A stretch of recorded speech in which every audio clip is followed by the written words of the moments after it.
Ada pihak yang dirugikan. Osner menjelaskan artis NM dan PR bukan sebagai korban karena tidak dirugikan, malah menurutnya artis tersebut bersedia dan menentukan tarif serta kamar hotel yang mereka inginkan. F dan O resmi ditetapkan sebagai tersangka atas dugaan sebagai mucikari prostitusi artis.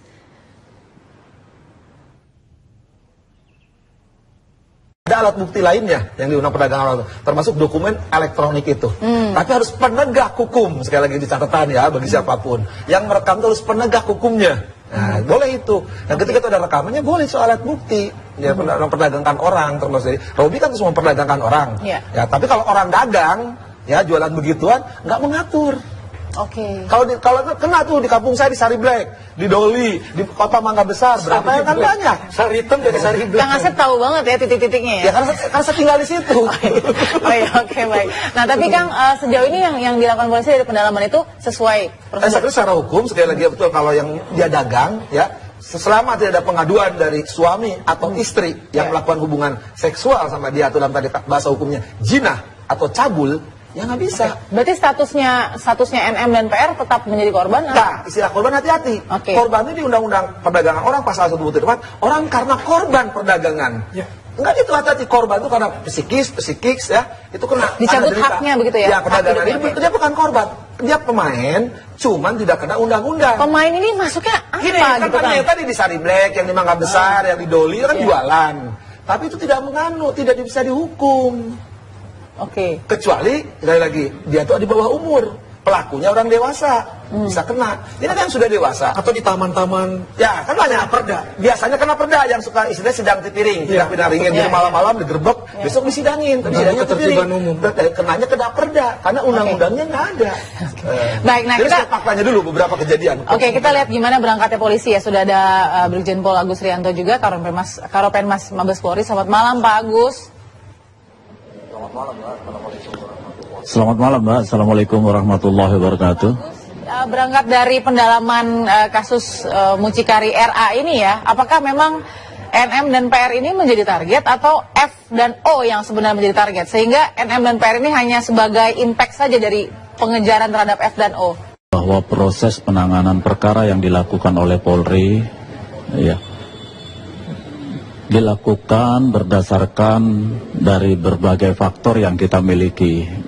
Bisa dari sumber yang kita peroleh sebelumnya, mungkin kasus-kasus yang pernah kita tangani sebelumnya, ataukah mungkin kasus-kasus lain yang kita terima setelah adanya peristiwa yang sudah ada. Jadi kita tidak pernah mentarget siapapun, ya, pihak manapun. Yang penting bagi kita dalam proses penanganan perkara, aturannya sudah jelas, ya. Ada informasi, ada laporan, kita lakukan proses penyelidikan, kemudian kita tindak lanjuti sesuai dengan ketentuan yang berlaku di lingkungan Polri. Oke, Pak Agus, dari penggerebekan yang dilakukan oleh pihak kepolisian, NM dan PR ini sebagai korban atau sebagai pemain tadi kalau dikatakan oleh Kang Asep? Iya, Kang Asep tadi sudah menjelaskan secara panjang lebar dan gamblang terkait dengan perkara yang sedang kami tangani ini. Memang perkara yang kita tangani saat ini kita kenakan dengan Undang-Undang Nomor 21 Tahun 2007 ya, tentang pemberantasan tindak pidana perdagangan orang. Jadi kita memang dalam undang-undang tersebut sebagaimana kita terapkan pada pasal 2 itu adalah orang yang merekrut, kemudian juga menyiapkan, kemudian juga mengeksploitasi orang lain, itu dikenakan pasal tersebut diancam dengan pidana 3 sampai 15 tahun dan denda sampai dengan mulai dari 120 sampai dengan 600 juta. Itu bunyi Undang-Undang 21 tahun 2007 itu seperti itu Mbak. Nah sehingga bagi yang kedua wanita yang juga kita temukan itu memang di dalam undang-undang itu sebagai korban gitu. Sebagai korban. Oke. Oke, baik. Kang Maman, kalau memang kepolisian juga menganggap sebagai korban, tapi Kang Asep punya terminologi lain tadi ya, bahwa bisa saja ini sebagai pemain, karena Ya jangan cuma di hotel lah, lihatnya banyak sekali kan, mungkin lokalisasi bayangan yang sudah ada gitu Kang Maman. Tapi kok kayaknya Anda merasa nggak sih ada tebang pilih dalam penegakan misalnya atau seperti apa? Tidak cuma selebriti kan yang ada di online, Iya. bahkan lebih banyak yang bukan selebriti. 98 ketika siup tidak lagi ada, bahkan di beberapa koran kota itu ada di halaman-halaman panti pijat, bisnis jual beli pelacuran, dan itu penghasilan dari iklan mini itu saja dalam setahun 21 miliar loh, media bisa mendapatkannya. Di situ bebas betul, semua jenis pelayanan, laki kepada laki, laki kepada perempuan dan sebagainya. Di situ mungkin kita melihat dia bukan lagi sebagai korban, tapi pemain karena menjual dirinya sendiri. Iya. Tapi ketika ada sindikat dan kita masuk ke TPPO, dia adalah korban. Oke. Dan yang menarik seharusnya kita lihat pasal 12 ya Kang Asep. Pasal 12 itu konsumennya juga harus ditangkap. Di TPPO udah jelas. Ini yang saya harapkan terungkap nanti konsumennya. Jadi jangan cuma dibilang sudah didapat alat komunikasinya lalu tidak berusaha untuk diungkap. Oke. Karena di tangan para germo daftar pasien itu banyak. Oke. Jangan-jangan juga mereka sudah mengerti undang-undang, Kang. Jangan-jangan gitu. Ya tidak ngerti undang-undang, saya kan sudah melanggar undang-undang. Kasus partai yang ngurusin sapi itu kan sudah jelas contohnya. Malah diulang oleh si pemain. Cuma kan jadi masalah pelanggannya itu yang pasal 12 tidak dikenakan. Dan ini kan banyak daftarnya. Udah kalau cerita itu kan termasuk gratifikasi seksual. Kita udah tahu lah, nggak mungkin lahir undang-undang tentang pasal gratifikasi seksual kalau itu tidak dilakukan. Oke. Ya, dan itu banyak. Kan saya masih ingat di TV One tuh Akbar pagi kan, membicarakan ada kreatif seksual. Besoknya kan ada anggota DPR yang tertangkap. Kita kan tahu, tapi kan susah. Yang kasus Fatona kan perempuannya kemudian muncul lagi di bulan Ya, ini. pemain lagi kan? Betul. Apa itu korban? Oke, baik. Sesaat lagi ya. Tetap bersama. Ini alih-alih semua nih. Dilakukan oleh anggota mungkin untuk kemudian menguak ini, Pak Agus. Ini berhenti sampai di sini atau masih ada lagi jaringannya Robi, O dan F dan lain-lain? Iya, pelaksanaan tugas ini kan baru tadi malam ya, Mbak, jam 22. Kalau dilihat dengan sekarang belum 24 jam. Jadi kita minta TV One bersabar dulu lah. Lihat proses penanganan yang dilakukan oleh teman-teman penyidik saya. Iya, supaya jangan diburu-buru, karena prinsip sesuai dengan perintah pimpinan, kemudian aturan yang kita pedomani, dalam proses penegakan hukum itu tidak boleh melanggar hukum. Nah, sehingga kita harus cermat. Ya tadi disampaikan oleh beliau-beliau yang ada di studio, kenapa kok pasal 12 tidak dikenakan? Nah, ini kan masih dalam proses. Ini selain undang-undang tentang TPPO ini, kita juga menerapkan juga undang-undang TPPU. Nah, jadi kalau misalnya nanti terbukti ada transaksi keuangan di situ, kita juga akan jerat, terutama di pasal 3 dan pasal 5. Nah, sehingga ini teman-teman saya dari tadi malam sampai pagi satu undang-undang dari 21 tahun 2007 kemudian sudah berkembang menjadi undang-undang tentang TPPU. Sehingga ini kita minta masyarakat terus monitor, juga media, dan kita akan sampaikan kepada masyarakat langkah-langkah yang dilakukan Polri sebagai bentuk pertanggungjawaban kami kepada masyarakat.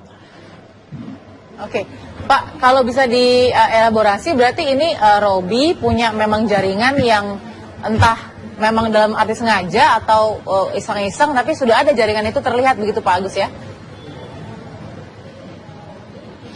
Yang ngomong itu Mbak Balkis ya, bukan saya, karena kita masih dalam proses penelusuran. Yang jelas bagi kita sekarang ini yang kita tetapkan sebagai tersangka yaitu OT dan FR. Itu yang lain tadi sudah di awal saya kemukakan berdasarkan mungkin pengungkapan sebelumnya maupun ada informasi-informasi baru, ini yang terus kita lakukan. Yang jelas polisi tetap bekerja dalam rangka memberikan pelayanan kepada masyarakat, tidak peduli kepada siapapun, kapanpun dan dimanapun. Kita terus akan bekerja, Mbak.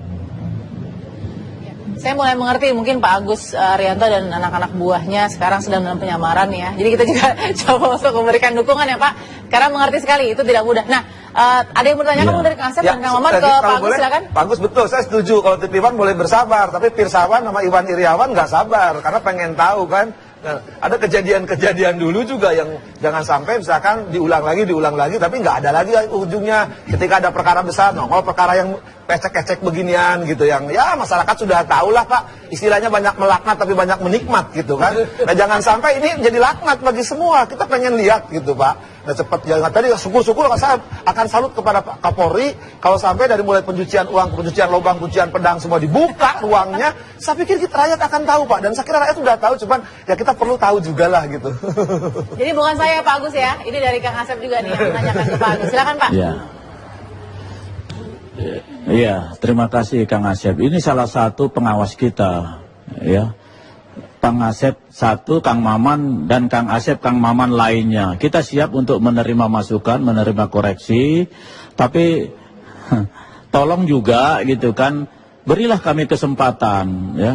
Kami tidak bermaksud untuk ada mungkin Kang Asep tersirat itu sebetulnya pengalian isu mungkin macam-macam gitu kan. Kita tidak pernah melakukan itu, dan kita punya kesempatan untuk melakukan proses penegakan hukum, kita lakukan. Ya daripada nanti kita tidak melakukan, tiba-tiba nanti menjalar kemana-mana, dianggap polisi tidak bekerja. Tapi ya itu sebagian koreksi bagi kami. Terima kasih Kang Asep. Silahkan Kang Asep juga nanti bisa menelpon saya, akan saya sampaikan secara detail untuk perkembangan kasus ini. Termasuk juga masyarakat lainnya nanti kita akan sampaikan. Tapi soal penyamaran jangan ditawarkan ya Pak Agus. Baik, terima kasih Pak Agus Yanto sudah bergabung dengan kami di Apa Kabar Indonesia Malam. Ya, sama-sama Mbak. Terima kasih. Assalamualaikum warahmatullahi wabarakatuh. Sudah ada pidana pencucian uang dimasukkan, PPPO dimasukkan, pasal 12 juga masih dilihat. Itu sudah cukup belum untuk efek jerah? Enggak, sebanyak sebenarnya kalau kita tahu sekali lagi tergantung kasusnya. Di KUHP itu ada 296 dan 296 banyak sekali. Ya perdagangan uang itu sangat banyak, tapi tergantung kasusnya. Tergantung nanti penyidik bagaimana mengarahkan kasus ini, ya. Nah, tapi kalau sampai nanti kasus ini hanya ujungnya hanya semacam RA, gitu, betul. tapi konsumennya tidak kena, yang jualannya tidak kena, saya kira masyarakat gini lagi, gitu kan? Ini kan pedagang surabi, gitu kalau kayak beginian kan akhirnya. Ada supaya ada demand ya Kang Maman. Tapi gimana kalau sekarang dilihat dari ya signifikansinya lah dari penegakan hukum yang sudah berjalan, ada nggak sih pengaruhnya? Saya menunggu pasal 12 kena konsumennya, karena itu hampir tidak pernah terjadi kan. Mau dari kasus waktu Fatona, kasus Mei kemarin tidak pernah ada. Padahal kalau kita sudah berhasil menangkap Robi, pengalaman saya waktu bikin skripsi tahun 90-an, satu germo ini punya jaringan dengan germo yang lain. Ya ibaratnya misalkan Robi nih, saya yakin ada Robi lain yang tahu daftar konsumen. Konsumennya kan bisa dari oknum eksekutif, oknum legislatif, oknum teman-teman sayudikatif, atau kalangan semua, agamis, akademis itu banyak pemain-pemain yang tokoh-tokoh public figure yang disebut, supaya ada pembelajaran. Deras sekali ya gratifikasi. Gini lah, karena mereka banyak ngomong kayak malaikat, kelakuan maksiat, ini harus dibuka. Supaya pasal 12, minimal pasal 12 diberlakukan. Siapa pemain? Nggak mungkin tadi ada penjual kalau ada pembeli. Bayangkan 50 juta, Balkis. Situ gaji dosennya nggak akan dapat. Sekali pakai 50 kok bayangin. Dan pakai pasti siapa tadi kan? 3 jam lagi ya? Yang saya yakin 3 jam ngobrolnya, mainnya 3 menit. Oke, baik. Sesaat lagi tetap bersama.